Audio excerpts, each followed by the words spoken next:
Esto es Cultura Danza Árabe con Ale Santos, episodio 21.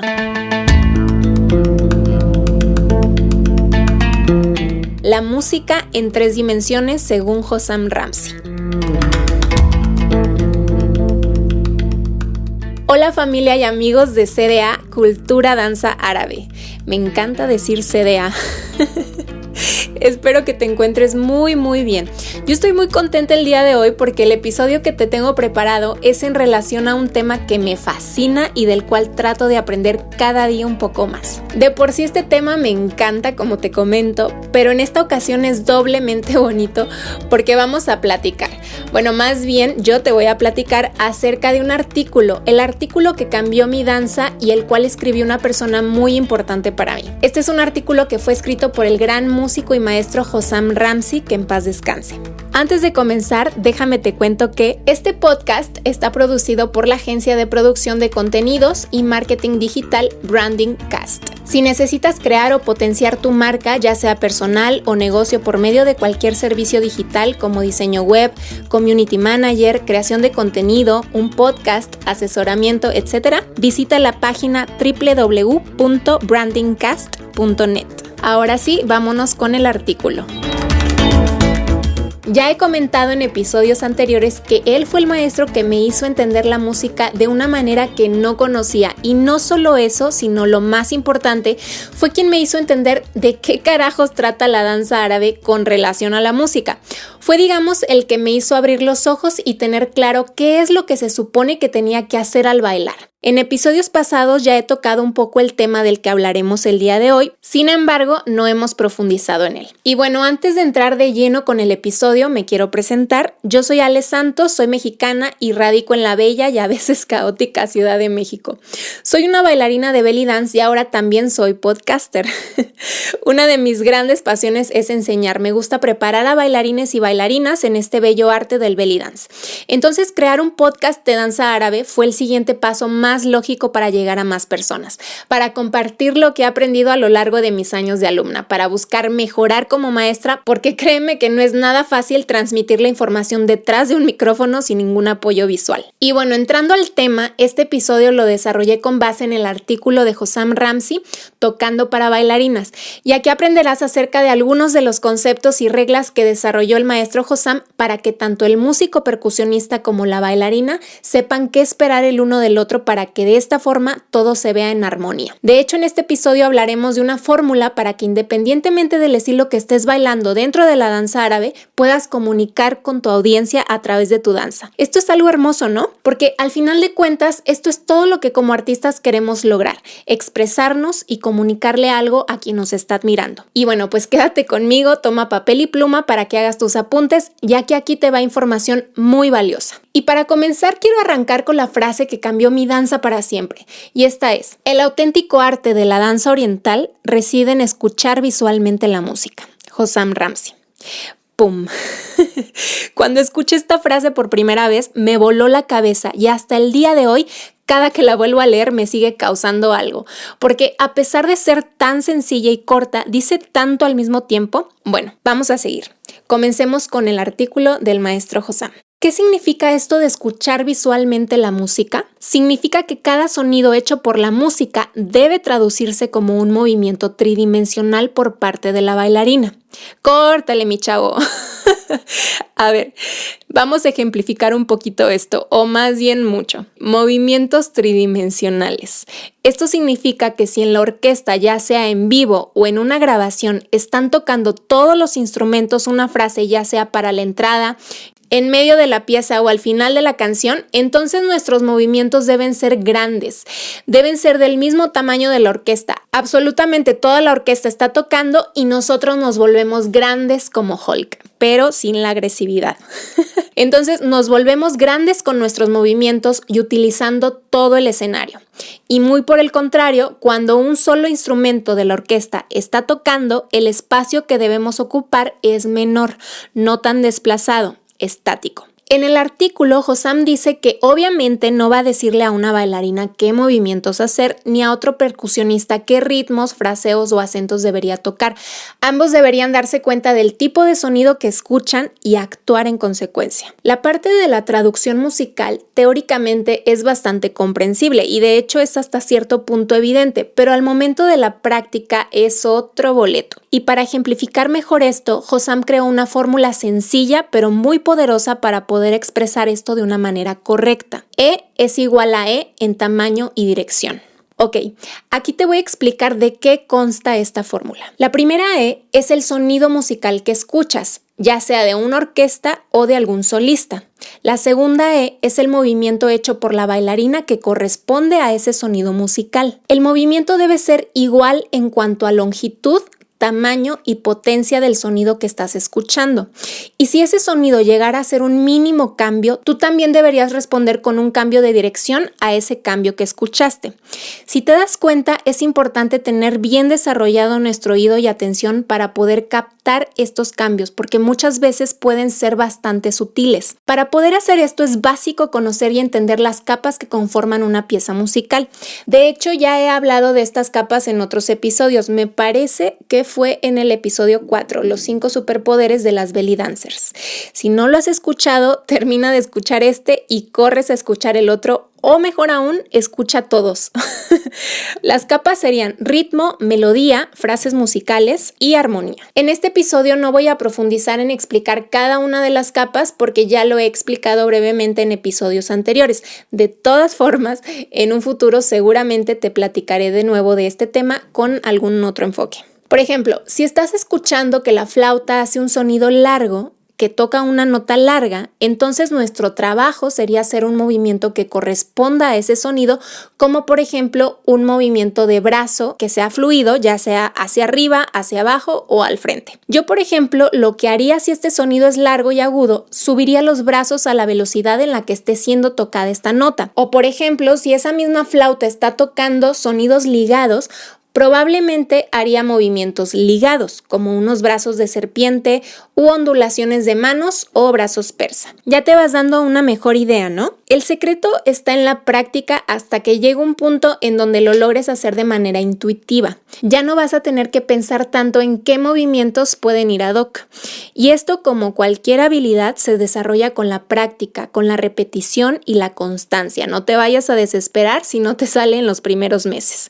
Hossam nos dice que en Egipto, así como en otros países, la melodía es dividida y creada en un formato del tipo pregunta y respuesta. Un solista tocará la pregunta y la orquesta tocará la respuesta o viceversa. Y dependiendo del instrumento que esté tocando, la bailarina debería ser capaz de predecir qué clase de movimiento ejecutar. Nosotros por lo general pensamos en esto de la pregunta y respuesta solo en el Ballady porque así se nos ha enseñado y porque es una de las secciones del Ballady y es súper evidente. Pero te reto a ponerle atención a otras canciones y a encontrar las partes de las preguntas y las respuestas. No solamente en un Ballady, sino en cualquier otra canción. Hay un buen ejemplo de una canción hermosa que me gusta mucho, se llama Kusara Kusara, del CD de nombre Samia, lo mejor de Farid Al-Atrash, de Hossam Ramzi. Y de hecho la canción empieza con una pregunta y respuesta. Escúchala completa ya que durante toda la canción hay varias partes de preguntas y respuestas. Esto es como una conversación. Incluso hay otras canciones de Hossam, como por ejemplo The Pearl in My Heart, en uno de sus CDs de música clásica egipcia. Es bastante evidente en varias partes de la canción cómo se da esta pregunta y respuesta. La parte de la pregunta y respuesta es literalmente eso, es como si tú y yo estuviéramos llevando a cabo una conversación. Yo te pregunto, ¿te gustan las manzanas? Tú me dices sí o no. Yo después te pregunto, ¿qué te gusta más, el helado de chocolate o de vainilla? Tú me dices ninguno. Yo te pregunto, ¿qué tipo de vestuario te gusta más, del tipo egipcio o americano? Tú me contestas cualquiera de las dos. Yo te pregunto, ¿crees que la Tierra es plana? Tú me dices sí. Y bueno, si ese fuera el caso, ahí se terminaría la conversación y muy probablemente la amistad. Esta es la idea, ¿sí me vas entendiendo? Imagínatelo como eso, como una conversación en donde tanto la orquesta como los instrumentos solistas tienen algo que decir y conversan. En el ejemplo que te acabo de dar, hice preguntas cortas y respuestas cortas, pero esto no necesariamente tiene que ser así. Pueden ser preguntas cortas y respuestas un poquito más largas o viceversa. Una vez más, hay que entrenar bien el oído, escuchar mucha música y ponerle mucha atención a la estructura. Sigamos con el artículo de Hossam.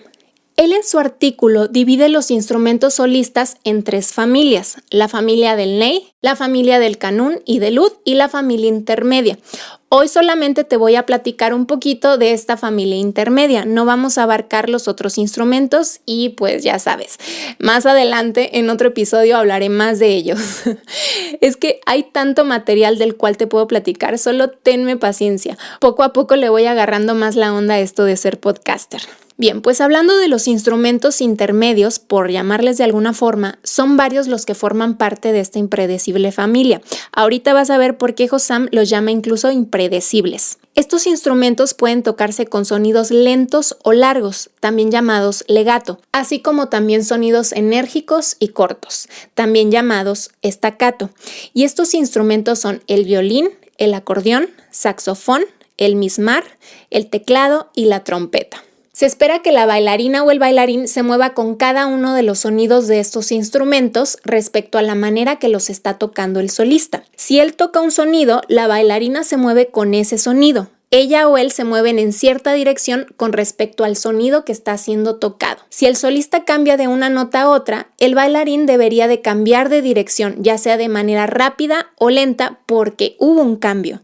Y así sucesivamente cada vez que el solista cambie de nota. Esto es lo que significa E igual a E en tamaño y dirección. O sea, se espera obviamente que la música te esté provocando algo, la haces parte de ti y de tus movimientos. Y en cuanto a estos instrumentos intermedios, Hossam los menciona de manera independiente de alguna forma porque son instrumentos que pueden tocar notas largas o cortas.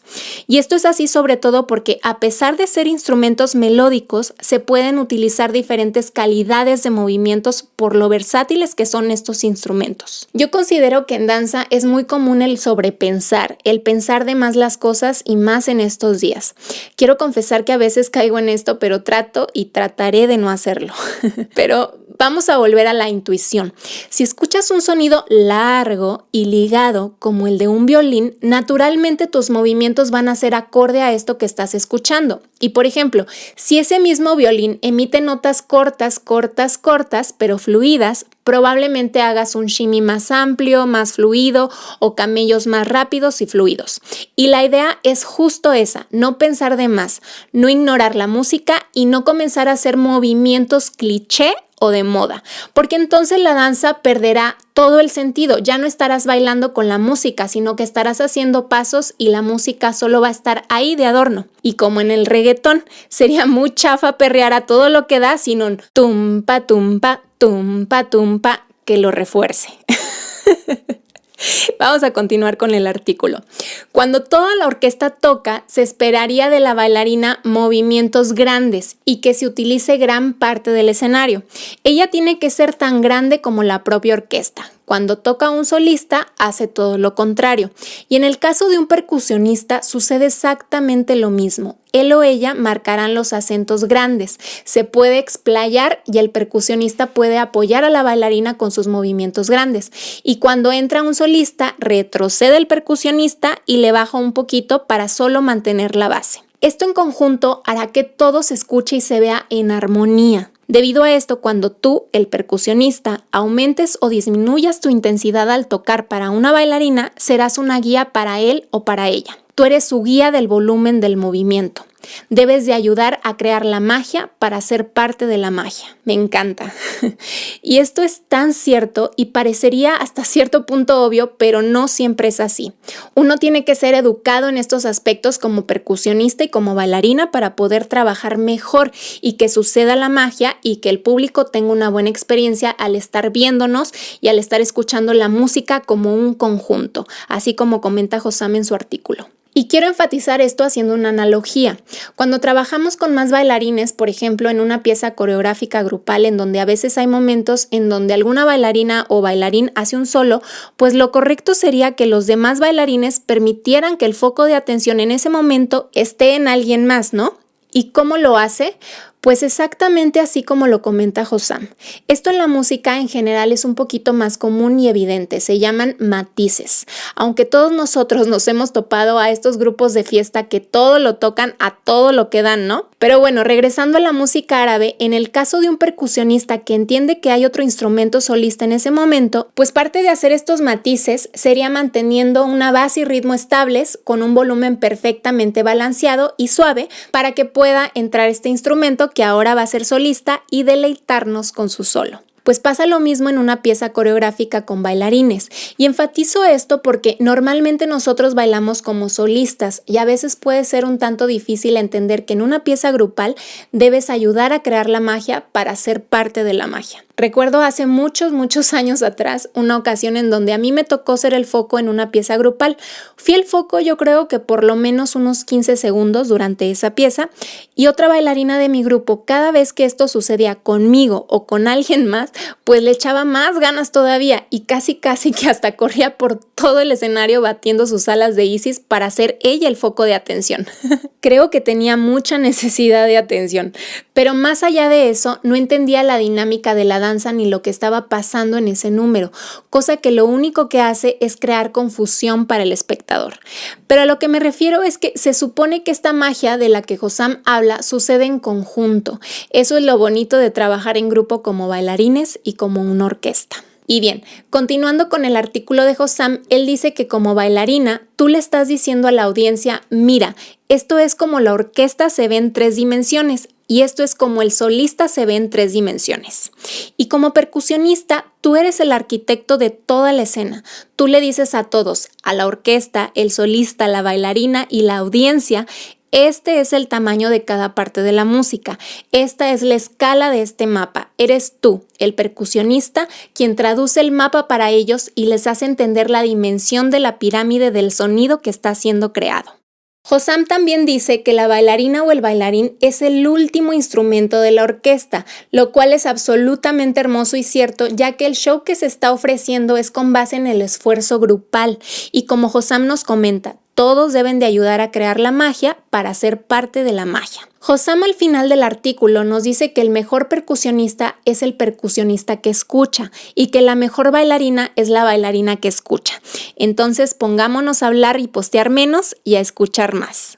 Por lo pronto yo tengo que seguir hablando porque ya estamos por finalizar este episodio. Esto definitivamente se logra con la práctica, pero primero considero que debemos tener la disposición de aprender, no solo de danza, no solo de técnica, sino de cómo debemos ser parte de la música, cómo convertirnos en ese último instrumento de la orquesta y sobre todo de cómo aplicar la ecuación E igual a E. Tridimensionalizar la música es un concepto que en lo personal no me es tan sencillo aplicar, pero toma muchos años de práctica y sigo en ello. Cuando yo comencé a aplicar esto en mi práctica y en mis coreografías, definitivamente hizo que todo tuviera mucho más sentido, porque ya no era hacer pasos solo por hacerlos, sino que tuvieran un significado. Te quiero hacer 2 preguntas. Cuando montas una coreografía, ¿buscas traducir la música con tus movimientos o solo buscas hacer pasos? Y cuando bailas con un grupo en vivo o con una pista, ¿te sientes como si fueras el último instrumento de la banda o te sientes como algo separado de la música?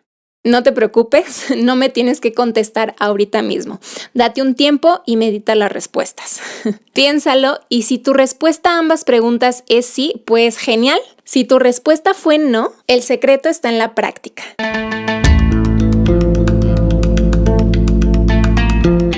Espero que este episodio te haya ayudado y te haya dado una idea de lo que puedes esperar de un percusionista que forma parte de una orquesta y también de qué se espera de ti como bailarina. Esto no solo te hará una bailarina con más conocimiento, sino que la calidad en tu danza aumentará mucho porque todo esto hará que comuniques con ella. Y bueno amigos, me despido por el momento y para que sigamos en contacto, encuéntrame en Facebook como Alejandra Santos, en Instagram como ale_santos9 con el número y en YouTube como Ale Santos. En la plataforma que sea que estés escuchando este podcast, recuerda suscribirte para que te lleguen las notificaciones cuando publique un episodio nuevo y para que también puedas estar al pendiente de todos los Belly Tips que salen todos los jueves a las 5:09 de la mañana. Muchas gracias a las personas que me han dejado sus reseñas en Apple Podcast y también gracias a todas las personas que han calificado este podcast con 5 estrellitas. Y si tienes alguna sugerencia de tema que te gustaría que tratara, escríbeme por mensaje directo en Instagram, Facebook o por medio del correo electrónico culturadanzaarabe@gmail.com.